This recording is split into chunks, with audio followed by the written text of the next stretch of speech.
Well, it's a beautiful fall day here in Tyrone, Georgia. We have the opportunity to learn about the history of Fairburn Ready mix with Greg Harrell. Good morning, Greg. Good morning. Let's begin by hearing about you and where you grew up, and tell us about your life before the ready mix business. Well, first of all, thank you for being here. It's a pleasure to get to talk about the ready mix industry and then my involvement in that. But so thank you so much. I grew up in Fayetteville, Georgia. Have lived in Fayette County my entire life. As a young boy, knew everybody in Fayetteville, Georgia, and everybody knew me. My dad was at that time owned a service station, a Sinclair service station, and had the only record service in the county, and that's how he was so involved within the community. My mom and my dad's parents and my grandparents and all had a history in Fayetteville. But my dad also sold International Harvester trucks, and so he got to know the trucking industry more so from early on. He used to go up into upper part of Ohio, I think it was, and pick up concrete trucks. Years ago, I begged him to let me go with him one time, and we drove for 2 days in a concrete truck all the way back to Georgia, back when he was selling those before he ever went into the industry. Attended Fayette County High School, married my high school sweetheart. We got married before my senior year in college in 1971.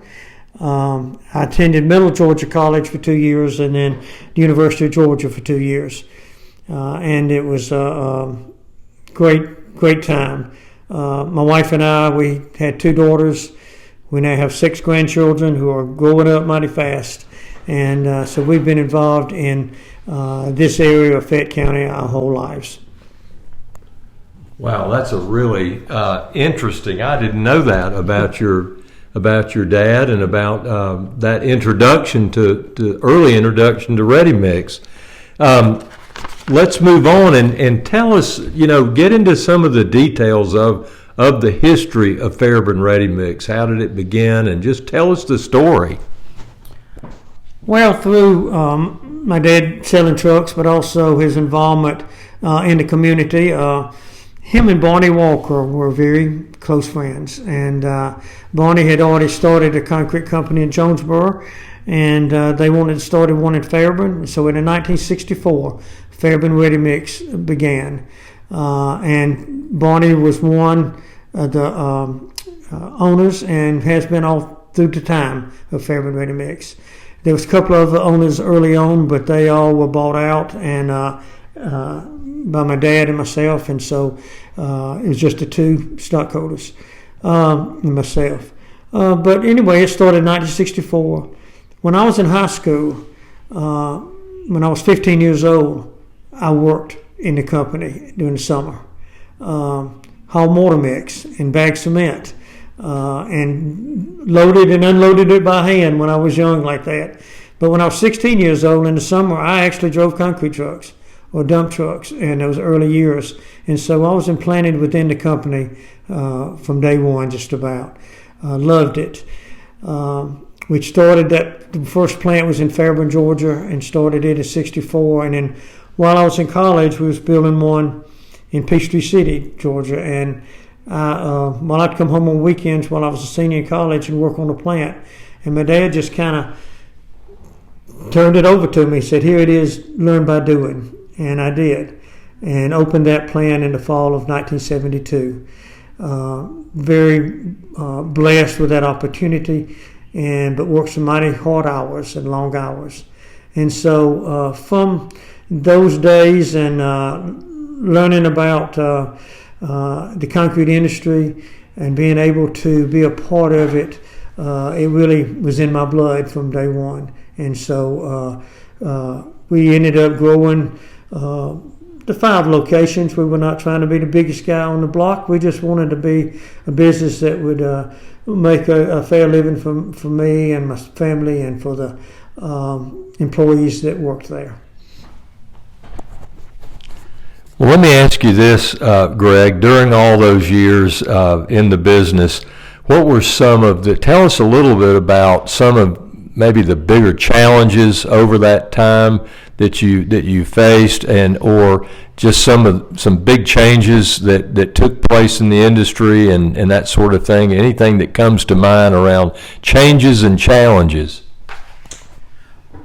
Well, there's always challenges in any business I know you get in, but the concrete business really does, in relationship to having qualified employees to work alongside you, to be able to give out a good product and create relationships with members of the industry and your customers. So there was a lot of that, but also a lot of hours involved, a lot of hours early on taken away from my family as we was growing the business. That was a big challenge doing that. Later years is technology and the things that come into the industry that you had to change for. I've always been a person who don't like change very much, and sometimes it was difficult for me to make those changes that needed to be made. But the concrete industry gets you involved in a lot of different situations and challenges, but very blessed to be a part of it. When you look back also, Greg, what would you say over all those years of a lot of hard work, a lot of risk taking, what are you most proud of when you look back over your life? What are you proud of? Well, I'm going to begin by saying I'm proud of my family. The support that my family gave me through all of those years. There were a lot of times that I wanted to be sure that I was at things that my kids were involved in and did not want to miss. And so I'd go straight from work, dirty, and haven't eaten, and do piano recitals and dance recitals and other things that my children were involved in, and were very blessed by that, and blessed by my family itself and being more supportive of that. Proud of being involved in the community, different organizations, very involved in the local church and things there, and it really, I'm very proud of being able to live in a community and know people and they know you, and to be able to have that social aspect of being a part of that community.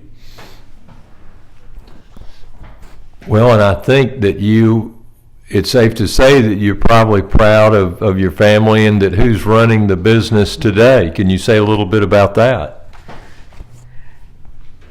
Yes, we were. I was very blessed to have family involved with the business. Of course, it was my dad and myself early on, but I had a brother-in-law, my sister's husband, that came to work in the earlier years and was a very benefit in the production and the maintenance of within the company. His name was Merle Moore. But also my wife worked some within the company for a few years, as well as my daughter, who still works within the company. And it was a pleasure and great to have them involved. But then also my sister's son, my nephew, Brian Moore, came to work right after he came out of college. Worked with me in a way of running the company, and is still there and is doing a fantastic job of taking care of business, and very proud of having him and others within family still involved within the company. Well, and of course, Brian is now on our board of directors of the association, and we're delighted to have him involved. He's a steady hand and a really an enjoyable man to work with. So I know you're proud of him. You know, for all of us, I think we can attribute success that we enjoy in life to others that have helped us along the way, that have influenced us, that have been there for us obviously your family has been very supportive of you. But if you look back over all the years, are there any individuals that come to mind that that were there to give you guidance, to give you counsel, and when you were growing the business? Yes, there were, and of course my dad was a big influence early on, and I appreciated the fact that my dad did let me learn a lot by just doing and make mistakes and learn from those mistakes. We also had individuals. My dad's actually first cousin that came to work with my dad from day one of Fairburn Ready Mix, and his name was Raymond Dixon. And Raymond taught me the mechanics part of it. He taught me how to load trucks. He taught me how to drive a truck. He taught me the mechanics of the shop and things that I was weak on all through my career. But he was a special man that taught me a lot in running the business. Then another gentleman, his name was Ronald Coleman. Ronald Coleman first started coming to me, selling me admixture, and then later cement. We just grew so close to him and his family, and still do. It's nice to have influences from people throughout the industry that you just come so close to them and their family. And that was the case with my family and Ronald Coleman's family. There were a lot of other men that called on me, taught me through the processes of how to run a business and make quality concrete. And so there's a lot of people, but those particularly were very, very good to me. Well, let's change gears just a little bit, and I really want to hear what you have to say about the Concrete Association, what we now call the Georgia Ready Mix Concrete Association, which back in days gone by was the Georgia Concrete and Products Association. But in any case, I'm really curious about your perspective on looking back and how, as a business owner, how did the association help you? How did it support you? What role would you say that it played in your running your business and in your career? When I first come involved with the Concrete Association, I don't know what year. I know it was early '80s at least, or maybe even before that. But it was I was involved in it for many, many years.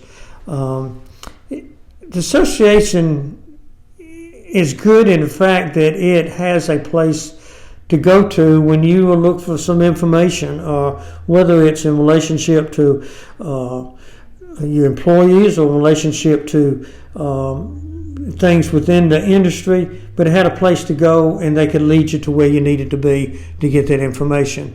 And that was good. I think it stood for us within the state, whether it was in laws or just anything. It was there to represent our cause.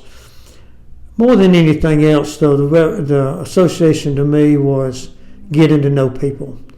The friendships, the relationships that we had with other producers was fantastic. I learned early on, whether you're big or small, you face the same situations and same problems. You think you're the only one that's got that problem, but you're not. Everybody faces the same situations. But getting to know the others within the association and become really good friends, whether it was producers or associates, it was very meaningful for me and my family to be a part of that. We became parts of their family, get to know their wives and children and other situations by going to the convention each year and other things, and it just made us feel a part of something that was very special. And it made us feel special being part of it also. So I loved the times that that part of the association, that we all be able to relate to each other, particularly back in the early years when more companies were family owned. There still are some of that, but it's kind of gone away a little bit. And being a family owned business and getting to know the other families involved was a very benefit of me being able to run my business and to make decisions that way. You mentioned the annual convention, which, as we know, for over 50 years has been in Ponte Vedra. Beautiful, beautiful place, and very special place, as you and I were talking about before we started this interview. But are there any other just some fond memories that may come to mind, whether from Ponte Vedra or anything else, but fond memories of the association that you think of?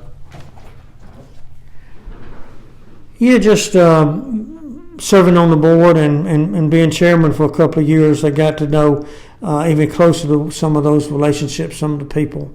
As I said, the gathering at Ponte Vedra was just almost like a family reunion each year, when you get to know all the families and be a part of, and still have contacts with some of that, and also the suppliers.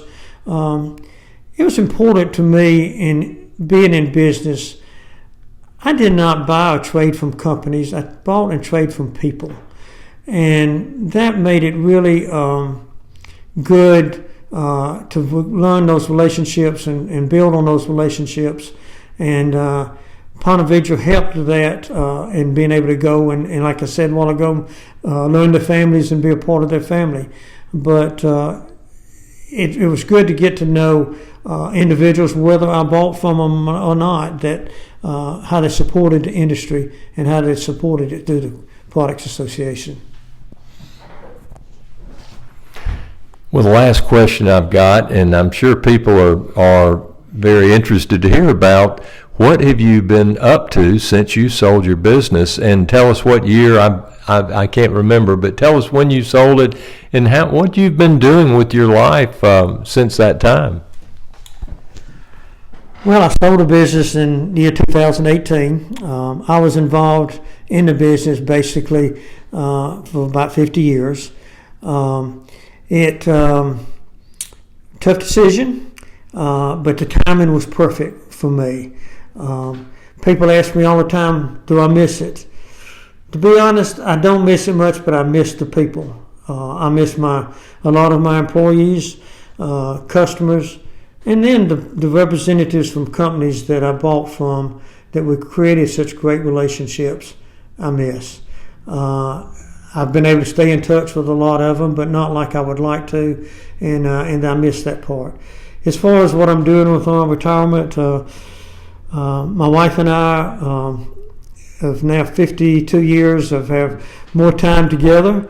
I'm not and I don't have a hobby of hunting or fishing or anything, or golf or something that takes my time. But I enjoy working in my yard, doing things around the house. We have a place in Florida that we go and stay a lot of the time, and then enjoy my kids and grandkids and try to be to events that they're in and enjoy them also. So it's been good. Sometimes I wonder what does happen with my time because it gets by so fast. But so far, retirement has been very good.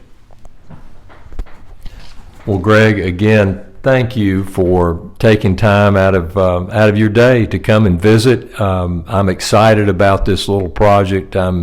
It's such a pleasure to hear your story. I don't think I've ever heard a lot of these details. So on behalf of our members, and I just say thank you again, and I wish you well, you and your family. Thank you. Well, thank you for thinking of me to do this, and I pray for the job that you're doing and all will go well as this concrete industry and all the challenges that are out before people today. But thank you for the opportunity, but also I thank the association for what it did for me.